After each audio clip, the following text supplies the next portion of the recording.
My personal experience. If you go to Yashoda, if you go to KIMS, if you go to AIG, if you go to Apollo, ఈ 4 hospital ₹1,00,000 పెట్టుకొని ఒక రోజు ఖర్చు పెట్టుకోవడానికి అయితేనే పోవాలి. ఇంతగా కష్టపడుతున్నాం కదా ఫీజు కట్టడానికి.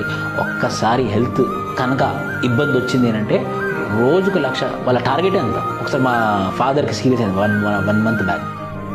BP was been raised. 98,000 bill వేస్తారు.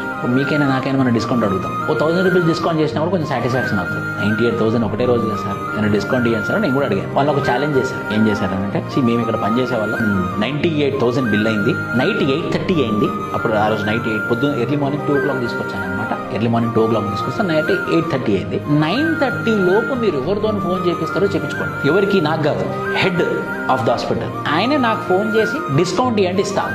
9:30 జరిగిన తర్వాత ఫోన్ చేశాడు అనుకోండి, ఇంకో రోజు యాడ్ అవుతుంది, ఇంకో 98,000 యాడ్ అవుతుంది. సో నువ్వు ఫోన్ చేసి అంత చేపిస్తే లోపు 9:30 దాటిపోయింది అనుకోండి, ఇంకో రోజు యాడ్ అవుతుంది. మరి మీరు ఏం చేయాలన్నా కూడా 9:30 లోపు నాకు ఫోన్ రావాలి. సో బెటర్ ఏం చేస్తానంటే అతను నాతో అన్నాడు అనమాట, బ్రదర్ ఏం చేయాలంటే ఈ 98,000 కట్టేసుకుని వెళ్ళిపో, నీకు 9:38 తర్వాత లోపు అయితే నీకు ఫోన్ అయితే రాదు, ఇంకో రోజు యాడ్ అవుతుంది, ఇంకా 98,000 పే చేయాల్సి వస్తుంది. బ్లాక్మెయిల్ చేశారు. ₹1 అడగకుండా డిస్కౌంట్ అడగకుండా 98,000 కట్టి బయటకు వచ్చినాక ఆటో ఆగింది. ఇంటి దాకా డ్రాప్ చేయమని అన్నాను. ₹40 అన్నాడు. నేను ₹30 అని బార్గెన్ చేశాను. ₹10 ఆటో అతని వద్ద ₹10 కోసం బార్గెన్ చేసే ధైర్యం ఉంది, కానీ 98,000 పే చేసినప్పుడు మాత్రం